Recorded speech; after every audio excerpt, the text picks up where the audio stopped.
Okay guys, so I've seen a lot of people around booktube doing the mid-year freakout tag, so I was like, why not? Basically, I have a whole stack of books right here. Oh my god. These are all the books I'm going to be talking about in today's video. Yeah, so basically I saw a lot of booktubers doing this and I thought it was a fun idea, so I'm gonna do it. So there's 13 questions in this tag, and let's just get started. So the first question is best books you've read so far. The first one I'm going to talk about is I do not have a physical copy of it, which I plan on getting a physical copy so soon because I absolutely loved it so much. And that is Tyler Johnson Was Here by J. Cole. I loved the book so much. It was just so relevant, and it was, I don't know, it was just so enjoyable. I don't know how to describe it, but if you don't know what it's about, basically it's about a boy named Marv Johnson, and his brother Tyler Johnson gets murdered by police, and it is like taped on camera.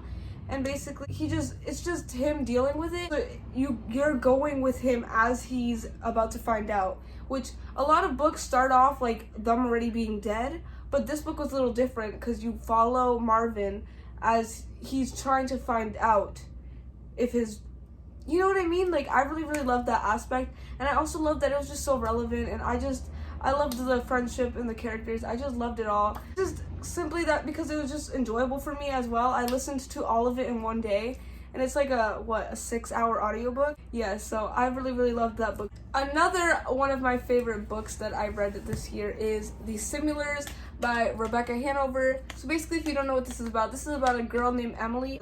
Emma. It's about a girl named Emma. She goes to this boarding school. The previous year, her best friend Oliver died, but basically her boy best friend died. So basically she's going back to the next year for the boarding school. But basically the principal of the school announces that there's going to be few similars, which basically are clones. Okay, this is so hard to count. There was 8 clones sent to the school of previous student, and one of them turns out to be her best friend that recently passed away. So basically it's just her going through trying to deal with having somebody that looks like her dead best friend. Can I tell you, this was amazing. Like, the twist at the end was so, I did not expect the twist at the end. Like sci-fi, I would say, because it has something to do with cloning and stuff like that. I loved it so much, even though it took me so long to read this. The next question is the best sequel you have read. So lately I haven't been really reading series. I like reading standalones. No, I don't really read that many series, and if I am, I'm currently in the middle of reading them, so I don't really have a favorite sequel. We're gonna skip that question. Question 3 is new releases that you haven't read yet, but you want to. One is Felix Ever After, which is about a transgender. I think it's just like going through high school, like that YA. I'm still waiting on the audiobook because it's not available on Libby for like at least another 4 weeks. But yeah, that's one of the books that I want to read. And another one is The Black Flamingo. Oh my god, I just love the cover. It's just so pretty, like I just want to cry. But I'm currently like trying to find a way to organize my books because I have so many books that it's crazy. I just can't fit them all on my shelf, so I'm gonna have to get a new bookshelf. But these covers are just so pretty. Question 4 is most anticipated book releases for the next half of the year. So I only have one, to be honest, because I only know of one, which is Midnight Sun by Stephenie Meyer. That's why I'm that's why I'm reading the Twilight series. I've watched all the movies several times. I just want to read the books. It kind of feels like I'm rereading it because I already know the plot because I've watched the movies so much, but I'm not gonna call it a reread because I'd be lying. I never read him. So I'm excited for Midnight Sun, which I heard it is basically Twilight, just the whole thing told in Edward's perspective, which it would be interesting. So I really want to see how that's going to end up. Next question, number 5, is biggest disappointments. One is, okay, a lot of people are gonna come at me for this, and I'm sorry. One is Clap When You Land. Now hold on, before you come at me. I was listening to this during audiobook, so I've read both of her books, With the Fire on High and The Poet X, and I loved them so much. But I was so excited for this book, like you don't even know. I was so excited, like I even almost put it on pre-order. But basically, I was listening to the audiobook, and as soon as I started it, I was like, oh god, I saw a problem because it sounded so alike to The Poet X. Which obviously, like, damn, what do you expect? Hello, it's the same narrator, it's Elizabeth Acevedo.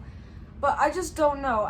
Something about it, I didn't want to listen to the audiobook because I knew I was going to confuse all her stories because it just sounded like it was adding on to the Poet-X, and I just recently listened to the audiobook of the Poet-X, so it felt like the same story. I definitely want to give it another chance. Probably reading it physically has nothing to do with the author, it has nothing to do with the story plot.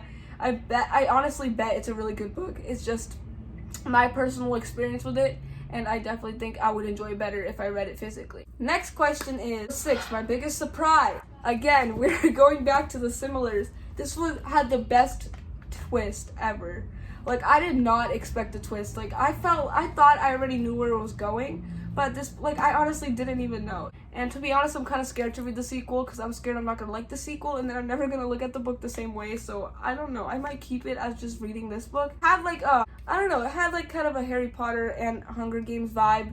Only Harry Potter because it was like a boarding school. Even though Hogwarts isn't a boarding school, but it felt like the same vibe. I definitely want to reread this for sure. Sad is that this book is not really talked about on BookTube, and this needs more hype. Number 7 is favorite new author. So one of them is Angie Thomas. I've always loved Angie Thomas. I loved her book, The Hate You Give, on the come up. I'm honestly ready for any other books that she's gonna release. I'm already down for it. I heard there's an on the come up movie coming out, which I'm pretty excited. But what is hard about this question is I like separating the art from the person. Like, I don't like comparing the author's actions to their books. I honestly just like focusing on books. That's why sometimes when I'm doing reviews, I don't mention the author so that's why I just like separating them. Same way for J.K. Rowling. She's been doing very disturbing things. I'm still enjoying Harry Potter because I understand that's her work, but at the same time, her choice of disturbing things she's doing, I feel like I don't want to even relate that to Harry Potter because Harry Potter is a work of art itself, and I feel like reading that is not going to necessarily support her. I'm just going to enjoy it. You know what I mean? As long as I'm not buying any more of her books, that's good. Number 8 is new fictional character crush. I don't have fictional crushes, to be honest. I have TV show crushes, but we could do another video for that. Newest favorite character. That would have to be Monty.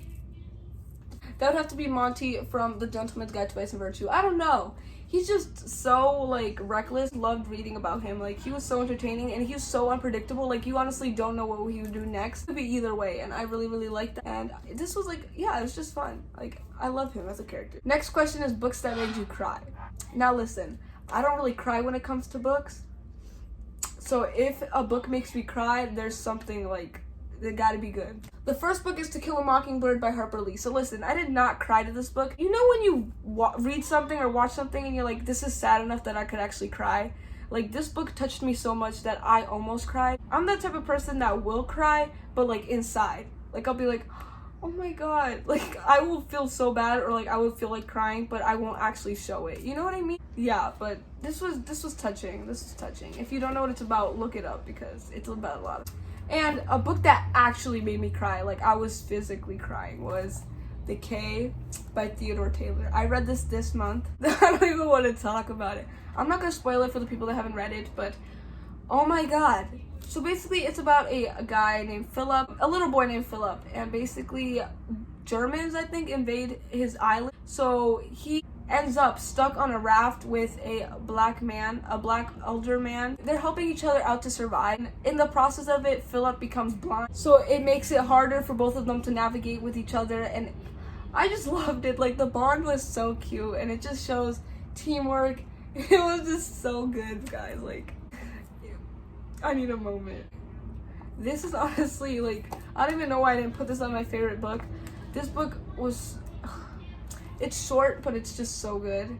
It's not like that I could relate to it. It's just that I saw the bond between the characters. I listened to the audiobook. It was only 3 hours. Honestly, it's fittable. You could legit read it in one day. I was listening to it while cleaning my room. It was just the best experience ever. I probably won't reread this, but I'll definitely keep this for sure. It's those sad things that you don't want to relive, but you're like, oh my god, it was just so good. Next question is books that made me happy. One is Twilight. So this gives me nostalgic feelings. You know how people feel nostalgic when they read Harry Potter, they feel like it's home and stuff. Not for me. I feel like Twilight. I don't know why, but I was having such a big craving to pick up Twilight a few months ago. I was like, oh my god, you know what I need right now? Twilight. Just, it gives me a warm feeling anytime I think about Twilight. Or Breaking Dawn. Oh my god, Breaking Dawn Part 1 and 2 is the best movies ever. Something about Twilight, like, I just love Twilight so much. Like, people say, oh, I was a Percy Jackson girl, I was a Harry Potter girl. I grew up on this series, Twilight. I mean, I didn't grow up on the book series, but I loved the movies so much.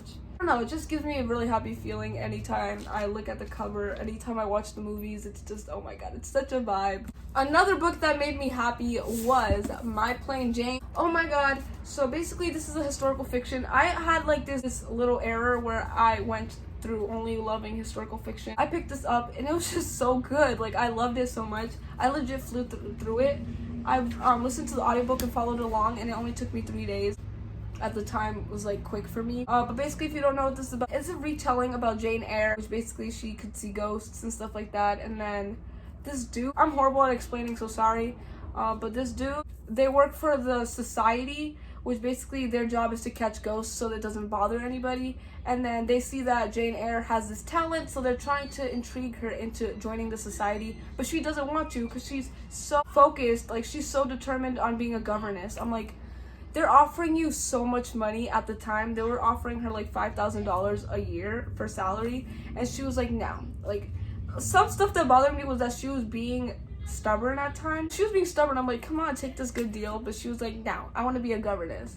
It's like saying, oh, do you want to be a millionaire? No, I want to work at McDonald's. Like, but anyways, so she's a governess for the kids of this man named Mr. Rochester, and then she creates a bond with him and falls in love with him, and then it just goes on from there. I loved it. It was nice and fun. I don't know if I gave this 5 stars. I definitely should have if I didn't, but I loved it. It was nice. It was sweet. It was fun. And I just loved it. Next question is the most beautiful book you've bought. And this is probably the most beautiful book in my opinion. A lot of books look beautiful to me, but the most beautiful of all, With the Fire and High by Elizabeth Acevedo. I read this in like 2 days. I listened to the audiobook while I followed along. It was such a good experience. I loved it so much. It was such a cute tale. Like, I honestly, while I was listening to the audiobook and following along, I felt like I was watching a movie. It was just it was so relaxing. If you don't know what it's about a young teen mom that's just basically trying to raise her little daughter, and she also has this love and affection for culinary arts, which basically she's taking a culinary arts class, soon taking a trip to Spain. Is it Spain? I don't think it's Spain. But they're taking a trip, and basically she has to save up. She's like trying to juggle being a mom and also growing a relationship with a boy, and also just trying to get everything together, like her education. And it's just amazing, what this girl can do. But it was just really cute. I honestly, when I read the synopsis, I didn't think I would enjoy it. Like, I honestly just picked up the book because it was pretty and I just wanted it. But then I ended up actually liking it. It's not one of my favorite books, but it was just nice and cute and just a fun read. Last question is books that I need to read. First one is Dear Martin, which I basically told in a boy's perspective, and as he's writing letters to Martin Luther King while he's going through life. I have the audiobook, but I want to wait because I ordered a physical copy and it should be coming soon, I think next week, but I definitely want to read it. Next is The Stars and the Blackness Between Us, which is a LGBTQ book written by a Black author, which I'm so excited to read. I'm very intrigued. But anyways, that is the mid-year freak out book tag. I hope you enjoyed. Thanks for watching. I will have my Instagram linked in the description if you want to follow me on Instagram. I don't really post on Instagram, but I DM people, text people. If you want to text me, it's not that you want to, but I also post bookish stuff there. Sometimes I post on my story. Thanks for watching.